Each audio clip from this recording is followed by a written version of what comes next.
సంవత్సరాల తరబడి government job కోసం వేచి చూస్తున్నారా? కేవలం 8 నెలల్లో మీ కల నెరవేర్చుకోండి. వెంటనే కింది నంబర్స్‌కి కాల్ చేయండి.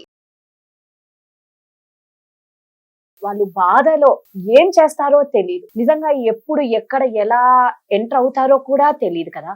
సో, సామాన్య ప్రజలు ఎలా జాగ్రత్తగా ఉండాలి అనంటే ఏం చెప్తారు? ఇప్పుడు మీరు ఇజ్రాయెల్ గురించి ఆలోచించండి. ఇజ్రాయెల్ మన హైదరాబాద్ పాపులేషన్ కంటే చాలా చిన్నది. ఆ! 70-80 లక్షలు ఉంటుంది మొత్తం ఆ దేశం పాపులేషన్. హ్మ్. ప్రతి ఒక్క పౌరుడు ఆర్మీ, నేవీ, ఎయిర్ ఫోర్స్ లో 2 సంవత్సరాలు కంపల్సరీగా ట్రైన్ అవుతాడు. తర్వాత వాళ్ళందరికీ సెల్ఫ్ డిఫెన్స్ తెలుసు. పిల్లల నుంచి, స్కూల్ పిల్లల నుంచి వాళ్ళకి సెల్ఫ్ డిఫెన్స్ చెప్తారు. వాళ్ళ ఇంట్లో ప్రతి ఇంట్లో మనలాగా 3 బెడ్రూమ్ 4 బెడ్రూమ్ మనం విల్లాస్ కట్టుకుంటున్నాం ఇక్కడ. వాళ్ళు ఫస్ట్ ముందు కట్టుకునేది అంటే బంకర్. వాళ్ళ ఇంట్లో సేఫ్టీ అండర్ గ్రౌండ్కి వెళ్ళి ఉంటానికి ఏదైనా యుద్ధం జరిగినప్పుడు, బాంబు పడినప్పుడు, మన మీద మిజైల్ పడినప్పుడు కానీ, మన మీద న్యూక్లియర్ అటాక్ జరిగినప్పుడు కానీ సేఫ్ గా ఉండాలని ఫస్ట్ వాళ్ళు బంకర్ నిర్మించుకొని ఆ బంకర్ పైన వాళ్ళు ఇల్లు కట్టుకుంటారు. ఇజ్రాయెల్లో ప్రతి ఒక్కడు కూడా. ఇక్కడ మనము 10 కోట్లు 20 కోట్లు హైదరాబాద్ లో విల్లాలు కట్టుకుంటున్నాం కానీ under ground bunker in case మన మీద న్యూక్లియర్ దాడి కానీ, మన మీద బయాలజికల్ అండ్ కెమికల్ దాడి కానీ జరిగితే చైనా వైపు నుంచి కానీ, పాకిస్తాన్ వైపు గురించి కానీ ఒకవేళ పొరపాటున జరిగితే మనం సేఫ్ గా వెళ్ళటానికి ఒక బంకర్ అనేది నిర్మించుకోవట్లేదండి. ఇవాళ హైదరాబాద్ లో 20 కోట్లు పెట్టి విల్లాలు ఉన్నాయండి, 5 కోట్లు పెట్టి విల్లాలు కట్టుకుంటున్నారు. కానీ చిన్న బంకర్, మనకి ఒకటి అండర్ గ్రౌండ్ లో మనము ఒక ఎమర్జెన్సీ వస్తే వెళ్ళటానికి దానికి ఎంతో ఖర్చు కాదు. నువ్వు 5 కోట్లు 20 కోట్లు కడుతున్నప్పుడు ఒక చిన్న బంకర్ లాగా మనం కట్టుకోవచ్చు, దాన్ని స్టోర్ రూమ్ గా వాడుకోవచ్చు. ఎమర్జెన్సీ వచ్చినప్పుడు మనం వెళ్ళొచ్చు. కాబట్టి మనం ఇజ్రాయెల్ నుంచి మనం నేర్చుకోవాలండి ఈ విధమైనటువంటి సేఫ్టీ మెథడ్స్. ఎవరైతే ఇంత డబ్బు కట్టి ఇల్లు కట్టుకుంటున్నారో వాళ్ళు ఒక చిన్న బంకర్ నిర్మించుకోవచ్చు అండి అండర్ గ్రౌండ్ లో. ఆ బంకరు ఎమర్జెన్సీకి ఉపయోగపడుతుంది. ఇల్లు ఒక 100 సంవత్సరాలు ఉంటుందండి, 70-80 సంవత్సరాలు ఉంటుంది ఇండిపెండెంట్ ఇల్లు. వాళ్ళు ఒక చిన్న బంకర్ కట్టుకుంటే ఎంతో ఖర్చు కాదు దానికి, అండర్ గ్రౌండ్ బంకరు. అది మనం కూడా ఆలోచించాలి. ఇది వేస్ట్ ఆఫ్ మనీ ఏం కాదు. సెక్యూరిటీ ఇన్ ఫ్యూచర్ ఎట్లా ఏం జరుగుతుందో మన చేతిలో లేదు కదా, అది ఉండాలి సెక్యూరిటీ. అంతే మొన్న కూడా పాల్గామ్ లో కూడా దాడి జరిగినప్పుడు సెల్ఫ్ డిఫెన్స్ అనేది కానీ నేర్చుకుని ఉంటే మన వాళ్ళు, కనీసం వాడు తుపాకీని ఒకరు పట్టుకొని వాళ్ళని ఎదిరించి ఉంటే వాళ్ళు దొరికిపోయేవాళ్ళండి. మీరు మిలిటెంట్స్ ఎప్పుడు కూడా వాళ్ళు డ్రగ్స్ సేవిస్తారండి.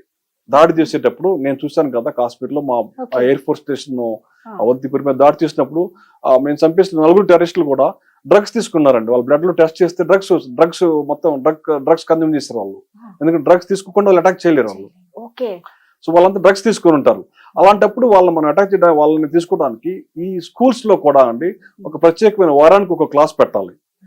ఒకవేళ టెర్రరిస్ట్ కానీ మన మీద అటాక్ చేస్తే, పాయింట్ బ్లాంక్ లో కాలుస్తానికి వస్తే మనం దాన్ని ఎట్లా ఎదుర్కోవాలి అనేది వారానికి ఒక క్లాస్ అండి. సెల్ఫ్ డిఫెన్స్ ఇవి మన అన్ని స్కూల్స్ లోనూ ఇంట్రొడ్యూస్ చేయాలండి.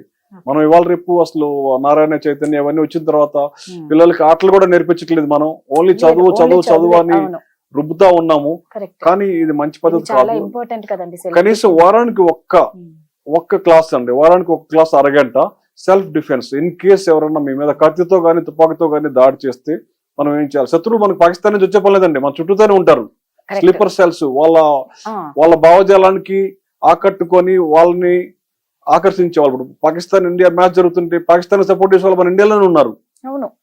మరి అలాంటి వాళ్ళు రేపు పాకిస్తాన్ ఇండియాకి యుద్ధం వస్తే మనతో పాటు ఉంటారని ఎలా అనుకుంటారు? ఒక క్రికెట్ కే వాళ్ళు పాకిస్తాన్ సపోర్ట్ చేస్తున్నప్పుడు యుద్ధమే వచ్చినప్పుడు మనకి సపోర్ట్ చేస్తారని మనం అనుకోవటం మన అవివేకం అవుతుంది. సో అలాంటి వాళ్ళు ఎవరైతే పాకిస్తాన్ ని గెలవాలి అని కోరుకునే వాళ్ళు మన ఇండియాలో ఉన్నప్పుడు వాళ్ళు రేపు మనకి యుద్ధం వస్తే మన మీద వాళ్ళు దాడి చేస్తారు, మన సైన్యానికి అడ్డుపడతారు అని వాళ్ళని ఎదుర్కోవడానికి మనము ఏం చేయాలి అనేది మనము ఆలోచించాలండి. దానికి మనం ఇజ్రాయెల్ ని ఎగ్జాంపుల్ గా తీసుకొని వాళ్ళ నుంచి నేర్చుకోవాలి.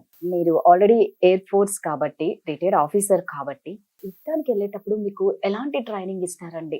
ఆర్మీ, నేవీ, ఎయిర్ ఫోర్స్ మూడిట్లోనూ డే 1 నుంచి ట్రైనింగ్ ఉంటుందండి మాకు. మేము దానికోసం మమ్మల్ని రిక్రూట్ చేసుకుంది యుద్ధం చేయడం కోసమే. యుద్ధం వస్తే యుద్ధం పోవటం కోసమే. కాబట్టి మాకు డే 1 నుంచి ట్రైనింగ్ ఉంటుంది. ఎవ్రీ ఇయర్ మేము రిహార్సల్ చేస్తామండి, యాక్టివేషన్ చేస్తాం. ఒక యుద్ధం వస్తే ప్రతి ఒక్క ఎయిర్ ఫోర్స్ స్టేషన్ కానీ, ఆర్మీ కానీ, నేవీ కానీ ప్రతి సంవత్సరానికి ఒకసారి, ఆ తర్వాత కొన్ని సెన్సిటివ్ బేసిస్ అయితే బార్డర్ ప్లేస్ లో ఉన్నాయితే ప్రతి క్వార్టర్ అంటే ప్రతి 3 నెలలకు ఒకసారి యాక్టివేషన్ అంటామండి. ఆ యాక్టివేషన్ ద్వారా 3 రోజుల నుంచి 5 రోజుల వరకు ఆ బేస్ మొత్తం యాక్టివేట్ అయిపోతుంది. సైరన్ ఊదిన తర్వాత యుద్ధాన్ని మేము ప్రాక్టీస్ చేస్తూ ఉంటామండి అందరం ఆ స్టేషన్ లో. అలాగే ప్రతి సంవత్సరం కూడా యుద్ధ వ్యూహాలు కొన్ని ఆపరేషన్స్ చేస్తూ ఉంటాం అండి. మొత్తం అన్ని ఒక సెక్టర్ వైజ్ ఆపరేషన్స్ జరుగుతూ ఉంటాయి.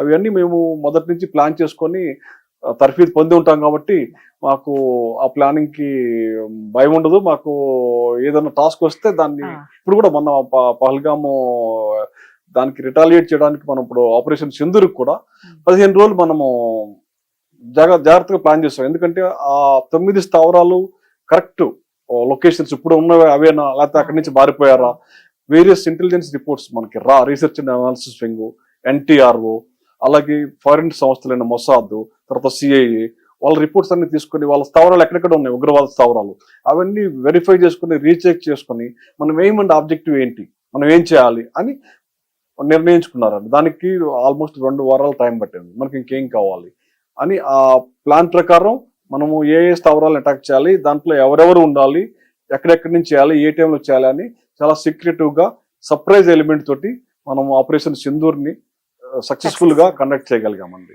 సో ఇప్పుడు మాక్ డ్రిల్ అనేది ఒకటి నడుస్తూ ఉంది. అంటే ఇవి వీడియోస్ అన్ని మనం ఎక్కువ అయిపోతూ ఉన్నాయి. అంటే మనం ప్రతిదీ వాళ్ళకు చూపిస్తూ ఉన్నామేమో, వాళ్ళు ఇంకేం చేయాలి అంటే వాళ్ళకు మనం ఎలా అనిపిస్తుంది అంటే ఒక్కొక్కసారి నాకు భయం వేస్తుంది, దొంగ చేతికి తాళాలు ఇచ్చినట్లేమో. అంటే ముందుగానే అంతా కనిపిస్తుంది, ముందు ఏం చేశారు, వాళ్ళు జాగ్రత్త పడతారా, లేకపోతే వీళ్ళు దీనికి మించి ఇంకేమన్నా చేస్తారా ఈ సోషల్ మీడియా వల్ల? అంటే సోషల్ మీడియా వల్ల లాభాలు ఉన్నాయి, నష్టాలు కూడా ఉన్నాయండి. రెండు ఉన్నాయి. ఒక నాణానికి రెండు వైపులు ఎట్లా ఉంటాయి, దీనికి కూడా ఉన్నాయి.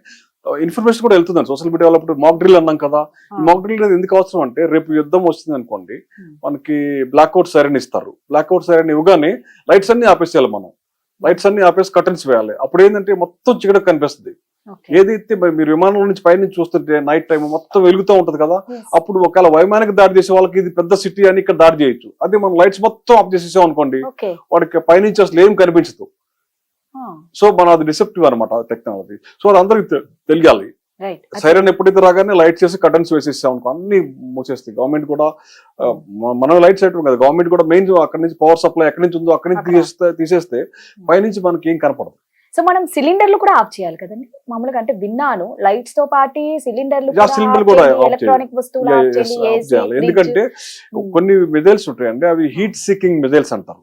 ఎక్కడైతే హీట్ రేడియేషన్ ఉందో దాన్ని బట్టి అవి వచ్చి దాడి చేస్తాయి అనమాట. హీట్ సీకింగ్ మిజైల్స్ వాళ్ళు శత్రుదేశం కానీ హీట్ సీకింగ్ మిజైల్స్ ఏదైనా వాడితే ఇప్పుడు మన దగ్గర మీరు ఇట్లాంటివి లైట్ కానీ ఇవి కానీ ఉంటే అటువైపు వచ్చే ప్రమాదం ఉంది. సో అంటే ఈ మాక్ డ్రిల్ వల్ల ఇంకా ఏమేం లాభాలు ఉన్నాయి అంటే అంటే మనకు ఒక అవేర్నెస్ వస్తుందండి ప్రజల్లో. ఏంటి అసలు ఎందుకు చేస్తున్నారు, ఎందుకంటే చాలా మంది ఇగ్నోరెంట్. అసలు యుద్ధం మాకు రేపు అనవచ్చు కదా, మీరు మాకేం చెప్పలేదు, మాకేం చేయలేదు. ఈ మాక్ డ్రిల్ వల్ల మనకి ఏంటంటే రేపు వాళ్ళు అటాక్ చేశారు, ఫిజికల్ అటాక్ చేస్తే మనం ఏం చేయాలి అంటే మనం డ్యామేజ్ మినిమైజ్ కోసం ఇవన్నీ మాక్ డ్రిల్స్. మన మీద జరిగితే డ్యామేజ్ మినిమైజ్ చేయటం. ఒక 100% జరిగేదాన్ని మనం 10% తీసుకురావచ్చు ఇట్లాంటి చేయటం వల్ల. సో మనకి రేపు కెమికల్ బయాలజికల్ వార్ఫేర్ అని వాళ్ళు ఏమన్నా మన మీద కెమికల్ వెపన్స్ కానీ బయలాజికల్ వైరసెస్ కానీ ప్రయోగిస్తే మనం ఎట్లా చేయాలి, వీటికి కూడా మనం జాగ్రత్తలు తీసుకోవాలి. ఇవి చిన్న జాగ్రత్తలు అనమాట. కెమికల్ బయాలజికల్ వార్ఫేర్ చూసారు, మన కరోనా వైరస్ ఉంది, అది ఒక విధమైనటువంటి బయాలజికల్ వార్ఫేర్. అది అని మనం చర్చించుకున్నాం. రేపు అట్లాంటి వైరస్లు కూడా వాళ్ళు వ్యాప్తి చేయొచ్చు మన శత్రువులు. ఏమి చేయలేకపోయి ఇక మనం యుద్ధం చేయలేము, మనము ఇక ఈ దాడి చేయాలంటే మనం వాళ్ళ మీద ఈ వైరస్లు ప్రయోగిద్దాము అని వైరస్లు కూడా మన మీద చేసే అవకాశం ఉంది. అలాగే కెమికల్ వెపన్స్ కూడా చేసే అవకాశం ఉంది. అది కూడా కాకుండా సైబర్ అటాక్స్ కూడా చేసే అవకాశం ఉంది. సైబర్ అటాక్స్ అంటే మన బ్యాంకింగ్ సిస్టమ్ని, హెల్త్ కేర్, ఇప్పుడు అన్ని కూడా ఏఐ బేస్డ్, తర్వాత IT based. So IT services అన్ని ఉన్నాయి. వాటిని కూడా అటాక్ చేసే ఛాన్సెస్ ఉన్నాయి. అంటే వాళ్ళు పాకిస్తాన్ లో కూర్చొని మొబైల్ ద్వారా కూడా మన సిస్టమ్ కి హ్యాక్ చేయొచ్చు, అటాక్ చేయొచ్చు. మన యొక్క హెల్త్ కేర్, మన power distribution, water distribution and ఇవన్నిటిని కూడా డిస్టర్బ్ చేయొచ్చు. సో మనం జాగ్రత్తగా ఉండాలి. సో మన సైబర్ సెక్యూరిటీ కూడా చాలా జాగ్రత్తగా ఉండాలి. సెంట్రల్ లెవెల్లోను, స్టేట్ లెవెల్లోను అండ్ వేరియస్ ప్రైవేట్ ఆర్గనైజేషన్స్ ఏవైతే ఉన్నావో ఈ సైబర్ సెక్యూరిటీ మెజర్స్ కూడా మనం పాటించాలి. వాళ్ళు ఏమి చేయలేకపోతే అన్ని అస్త్రాలు ప్రయోగిస్తారు వాళ్ళు. చివరిగా సైబర్ అటాక్స్ కూడా చేయొచ్చు. అది మనం బ్యాంక్స్ మీద చేయొచ్చు. సో ఇది యుద్ధం అనేది ఒక త్రివిధ దళాలు మాత్రమే కాదండి. మీరు, నేను, అందరూ బయట ఉన్న వాళ్ళము, ప్రజలు అందరూ కలిపి చేయాల్సింది. ఇది కలెక్టివ్ విల్ అనమాట. ఒక ఆర్మీ, నేవీ, ఎయిర్ ఫోర్స్ మీద వదిలేస్తే కుదరదు. మనం కూడా సహకరించాలి. మన నుంచి కూడా ఈ మాక్ డ్రిల్స్ లో మీరు ఏవైతే అడిగారో ఇవన్నీ పాటించాలి. అలాగే సైబర్ సెక్యూరిటీ. తర్వాత ఎవరైనా మనలో స్లీపర్ సెల్స్ ఉంటారండి, ISI ఏజెంట్స్. మన భారతదేశంలో అన్ని ప్రాంతాల్లో, హైదరాబాద్ లో కూడా స్లీపర్ సెల్స్ ఉన్నారు. ఆ స్లీపర్ సెల్స్ అనేవాళ్ళు మన ఆర్మీ, నేవీలో కూడా ప్రవేశించి ఉద్యోగాలు చేసుకుంటూ ఉండొచ్చు. ఓకే. అలాగే మన గవర్నమెంట్ లో ఉద్యోగాలు చేసుకుంటూ ఉండొచ్చు, పోలీసులో ఉద్యోగాలు చేసుకుంటూ ఉండొచ్చు, కూరగాయలు అమ్మేలాగా వాళ్ళలాగా ఉండొచ్చు. వీళ్ళంతా స్లీపర్ సెల్స్ పనిచేస్తుంటారండి. అంటే అసలు- సామాన్య పౌరుడి లాగా నుంచి మీ ఆ. ఆర్మీ త్రివిధ దళాలలో కూడా ఉంటారండి. స్లీపర్ సెల్స్ లాగా పనిచేస్తుంటారు. వాళ్ళందరికీ ట్రైనింగ్ ఇచ్చి ఫండింగ్ ఉంటుందండి. ప్రతి దేశం నుంచి మనం చేస్తుంటాము, వాళ్ళు చేస్తుంటారు. ఇవి ఇంటెలిజెన్స్ కోసం అని వాళ్ళు చేస్తుంటారు. ఈ స్లీపర్ సెల్స్ ని కూడా ఇట్లాంటి టైంలో యాక్టివేట్ చేస్తారు వాళ్ళు.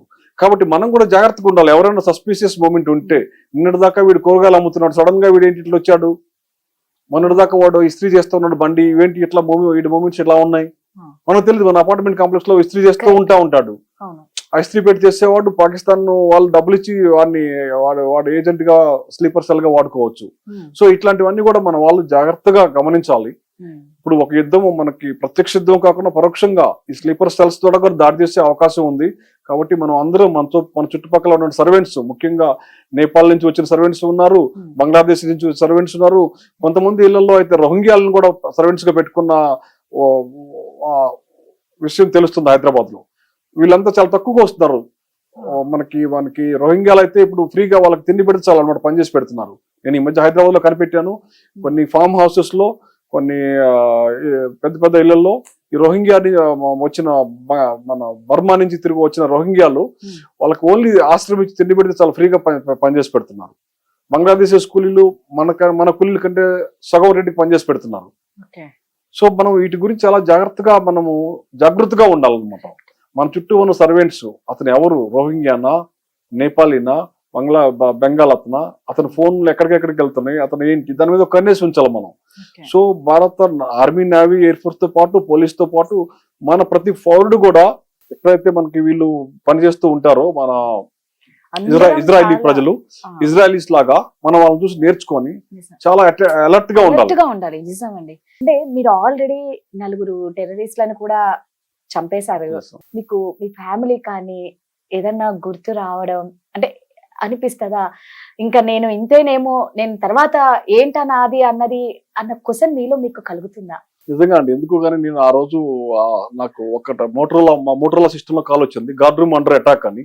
ఆ కాల్ రాగానే మేమందరం వెపన్ మా దగ్గర ఉంటుంది ఆల్రెడీ, అందరి దగ్గర. అక్కడ జమ్మూ కాశ్మీర్ కాబట్టి ప్రతి ఒక్కరికి వెపన్ ఇస్తారు. నేను గ్రౌండ్ డిఫెన్స్ కమాండర్ ని. ఎప్పుడైతే గార్డ్ రూమ్ అండర్ అటాక్ అని కాల్ రాగానే నేను బీపీ జాకెట్ తీసుకొని జీప్ తీసుకొని వెళ్తాను గార్డ్ రూమ్ దగ్గర. గార్డ్ రూమ్ ఒక 2 పర్లాంగ్ దూరంలో ఉంటుంది నాకు. జీప్ చూడగానే శబ్దాలు వినిపిస్తా ఉంది, కాల్పులు గేట్ దగ్గర. నేను జీప్ ఆపేసేసి క్రాలింగ్ చేసుకుంటూ ఒక 100 మీటర్లు అండి క్రాలింగ్ చేసుకొని నేను ఒక బంకర్ ఉంది గార్డ్ రూమ్ ముందే, దాంట్లోకి వెళ్ళి కూర్చున్నాను అండి. నా తల మీద నుంచి బుల్లెట్స్ వెళ్ళిపోతా ఉన్నాయి. నేను బీపీ జాకెట్, హెల్మెట్ పెట్టుకుని ఉన్నాను. ఆ గేట్ తీయలేదండి. మా అదృష్టం కొద్దీ ఆ గేట్ దగ్గర ఉన్నటువంటి ఒక ఎన్సీ ఉన్నాడండి, అతను ఆ గేట్ తీయకపోవడం వల్ల మేము బతికిపోయాం. గేట్ తీసుంటే కనీసం వాళ్ళు ఒక 20-30 మందిని చంపేసి ఉండేవాళ్ళు. ఆ గేట్ ఓపెన్ చేయలేదు అతను. ఓపెన్ చేయకపోయే తలకి వాళ్ళు టెర్రరిస్టులు కాల్పులు చేయడం మొదలెట్టారు గేట్ మీద. 2 గార్డ్స్ మీద కాల్పు చేసేసారు. అందరం పోస్ట్ దగ్గర బంకర్స్ ఉంటాయి, సెమీ బంకర్స్ ఉంటాయి అనమాట. దాంట్లోకి మేము వెళ్ళిపోయి తలకు మాత్రం కనిపిస్తూ ఉంటుంది. అక్కడి నుంచి నేను స్టెన్ఎంసీ ద్వారా నేను ఫైర్ చేశాను, 14 బుల్లెట్స్ ఫైర్ చేశాను. నేను వెళ్ళే తలకే 3 టెర్రరిస్టులు చంపేశారు మా గార్డ్స్. గేట్ దగ్గర ఉండే మెయిన్ గేట్ దగ్గర ఉండే గార్డ్స్ 3 టెర్రరిస్టులని నేను వెళ్ళే తలకే చంపేశారు. వాళ్ళు పడిపోయినారు అక్కడ. ఒక టెర్రరిస్ట్ మాత్రం పెద్ద చినార్ ట్రీ ఉంది, ఆ చినార్ ట్రీ వెనక దాక్కుని ఉన్నాడు. అతన్ని చంపడానికి ఓన్లీ అతని బాడీ ఒక 10% మాత్రమే కనిపిస్తుంది. నేను పంపించిన 14 బుల్లెట్స్ కూడా అతని చేతికి తగిలి తర్వాత వెనక నుంచి నేను కమాండ్ ఇచ్చాను, అటు వెనక నుంచి బిఎస్ఎఫ్ వాళ్ళని టేక్ ఆన్ చేయమని. అతను వెనక నుంచి అప్పుడు వెళ్ళి పోస్ట్ వెనక్కి వెళ్ళి చేయటం వల్ల అతను చనిపోయాడు. నిజంగా ఈ రోజు మీ ఎదురుగా నేనున్నాను, నిజంగా నేను చాలా హ్యాపీగా ప్రౌడ్ గా ఫీల్ అవుతున్నానండి. కానీ మీరు నిజంగా ప్రాణాలు అరిచేతిలో పెట్టుకొని కాదు, అసలు ప్రాణాల మీద ఆశ వదిలేసుకొని మీరు చేస్తారు కదండి ఇవన్నీ. ఉద్యోగంలో చేరింది మేము అందుకండి, ఎందుకంటే మాకు భారత ట్యాక్స్ పేయర్స్ మనీ మాకు చాలా మీకు అత్యధికంగా మా సాలరీస్ కూడా చాలా అత్యధికంగా ఉంటాయండి. నేను ఎయిర్పోర్ట్ లో చేరినప్పుడు అందరూ అడిగారు నువ్వు ఎందుకు వెళ్తున్నావు, నేను పిహెచ్డి డిస్కంటిన్యూ చేసి నేను ఎయిర్పోర్ట్ లో చేరాను. అందరూ అడిగారు నువ్వు పిహెచ్డి చేస్తున్నావు కదా, లెక్చర్గా వెళ్ళొచ్చు కదా అంటే, అప్పుడు నా శాలరీ బేసిక్ పే వచ్చేసి 2300 అండి, ఐఏఎస్ బేసిక్ పే 2200 అండి. నేను చేరినప్పుడు 1990లో నేను చెప్పాను, ఒక ఐఏఎస్ ఆఫీసర్ కంటే ఒక 100 రూపాయలు ఎక్కువ బేసిక్ పే ఉంది, commission officer president of India appoint చేస్తున్నాడు. ఇది నాకు ఎన్సీసీ ట్రైనింగ్ నేను తీసుకున్నాను, ఎన్సీసీ సర్టిఫికేట్ ఉంది, ఇది నేను సైన్యంలో చేరుతాను అధికారి కానీ గర్వంగా వెళ్ళానండి. అప్పటికి మీకు పెళ్లి కాలేదండి. నేను అవంతిపూర్ అటాక్ జరిగినప్పుడు పెళ్ళయింది, సర్వీస్ లో చేరినప్పుడు కాలేదు. ఈ టెర్రరిస్ట్ అటాక్ జరిగినప్పుడు మాత్రం నాకు పెళ్ళయింది, అదే సంవత్సరం పెళ్ళయింది నాకు. ఓకే, ఎలా అండి పెళ్లి అంటే మీరు ఎలా అంటే అవతల ముందే మీ కాబోయే లైఫ్ పార్ట్నర్ కి అన్ని చెప్పేస్తారా, వాళ్ళు కూడా అన్నిటికీ రెడీ అయ్యే మిమ్మల్ని మ్యారేజ్ చేసుకుంటారా? ముందే చెప్పామండి మేము, మా ఎయిర్ ఫోర్స్ లో ఉన్నామంటే వాళ్ళకి కూడా తెలుసు. మా శ్రీమతి కూడా డిఆర్డిఓ బ్యాక్గ్రౌండ్ నుంచి వచ్చింది, వాళ్ళ ఫాదర్ కూడా డిఆర్డిఓలో సైంటిస్ట్. సో వాళ్ళకి అన్ని తెలుసు. తను ప్రస్తుతం సాఫ్ట్వేర్ ఇంజనీరు. నెక్స్ట్ పాకిస్తాన్ క్రూర మృగాలు మళ్ళా ఎప్పుడు ఎలా దారి తీస్తారో, మళ్ళా మన అమాయక ప్రజల్ని ఏం చేస్తారన్న భయం మాత్రం ఖచ్చితంగా ఉంటుంది అందరికి. ఆ భయంని ధైర్యంగా తీసుకొని ఎలాంటి జాగ్రత్తలు తీసుకోవాలి అంటారు సామాన్య ప్రజలు? సామాన్య ప్రజలందరికీ నా రిక్వెస్ట్ అండి, మన ప్రభుత్వం తీసుకునే చర్యలకి సంపూర్ణ మద్దతు తెలపాలి అందరూ. ఏ పొలిటికల్ పార్టీ అయినా కానీ, ఏ మతం అయినా కానీ, ఒక తాటి మీద నిలబడి మనమంతా భారతీయులము, మన దేశం భారతదేశము, మన భారతదేశ సౌభ్రాత్యాన్ని మనం కాపాడుకోవాలి అని మనము ఏకతాటిగా నిలబడాలి. అది ముఖ్యమైనది. మనం విడిపోయామంటే శత్రువుకి అది బలం అవుతుంది. సో మనం విడిపోకుండా ఉండాలి ఒకటి. తర్వాత మనం జాగ్రత్తలు తీసుకోవాలండి. మనము ఇప్పుడు పరిస్థితుల్లో మనము ఎట్లాంటి జాగ్రత్తలు తీసుకోవాలంటే, మనము షాపింగ్ కాంప్లెక్సెస్ కానీ, తర్వాత పెద్ద పెద్ద సినిమా హాల్స్ ఇవన్నీ ఉన్నాయి కదా, వాటిని మనం అవాయిడ్ చేయటం గ్యాదరింగ్స్, హై గ్యాదరింగ్స్. ఎందుకంటే ఏదన్నా స్లీపర్ సెల్స్ అటాక్ చేస్తే ఎక్కడైతే ఎక్కువ ఉంటారో అక్కడ అటాక్ చేయడానికి కారణాలు ఉన్నాయి. అవన్నీ మనం అవాయిడ్ చేయటము. తర్వాత లిమిటెడ్ మూమెంట్స్ మనం చేసుకుంటూ, మన కార్యక్రమం మనం చేసుకుంటాం, అన్ని చేసుకుంటాం. మనం తగు జాగ్రత్తలు తీసుకొని మనకి సరిపడా మనకి సరుకులు ఇంట్లో అవి అన్ని ఉండేట్టు. అంటే ఇప్పుడు తొందరపడే పని ఏం లేదు. ఇప్పుడు మనకి జాగ్రత్తగా ఉండడంలో తప్పు లేదు కదా. పాకిస్తాన్ ఏం చేయలేదు 100 సార్లు. నేను చెప్పాను, ముందే చెప్పాను, 100 సార్లు ఆలోచిస్తాను. ఎందుకంటే మన మీద యుద్ధంగానే చేస్తే పాకిస్తాన్ ఉండేది మ్యాప్ లో ఉండదు. ఎందుకంటే 5 ముక్కలు విడిపోద్ది అది. అది వాళ్ళకి తెలుసు, పూర్తిగా తెలుసు వాళ్ళకి. ఎందుకంటే కాన్సన్ట్రేషన్ ఇంటి పెడితే అటు బలూచిస్తాన్ అయిపోతుంది, ఇటు పఖ్తూన్ఖ్వా ప్రాంతం విడిపోద్ది, మరుసటి రోజు విడిపోద్ది. అందుకని వాళ్ళు దాన్ని తట్టుకోలేదు. అందుకని మన మీద దాడి చేయలేరు. వాళ్ళు చేశారు అంటే అది అంతమైపోతుంది ఆ దేశం. కాబట్టి మనము అంతగా భయపడాల్సిన పని లేదు. మన ఆర్మీ, నేవీ చాలా దృఢంగా ఉన్నాయి. త్రివిధ దళాలు, మన chief of defence staff control చేస్తున్నారు. కాబట్టి సంయుక్తంగా దాడి చేసి దాన్ని తిప్పికొట్టగలము. పాకిస్తాన్ మనకి ఏ మాత్రం సరిపోదు, సరి ఉజ్జి కూడా కాదు. మనం భయపడాల్సిన పని లేదు, హాయిగా నిద్రపోవచ్చు మనము. కాబట్టి మన తరపు నుంచి మనం తీసుకోవాల్సిన జాగ్రత్తలు, ఈ బ్లాక్అవుట్ మూమెంట్ కానీ, బ్లాక్అవుట్ మెజర్స్ కానీ, తర్వాత ఫిజికల్ సెక్యూరిటీ మెజర్స్. మన అపార్ట్మెంట్ కాంప్లెక్స్ లో ఎవరు వస్తున్నారు, ఎవరు పోతున్నారు, తెలియని వాళ్ళు ఎవరైనా వస్తున్నారా, డెలివరీ బాయ్స్ ఏదైనా ఫుడ్ మనం పాయిజన్ చేస్తానికి అవకాశాలు కూడా ఉన్నాయి. ఇవన్నీ చూసుకొని మనము జాగ్రత్తగా ఉండాలి. మన జాగ్రత్తలో మనం ధన్యవాదాలు అండి.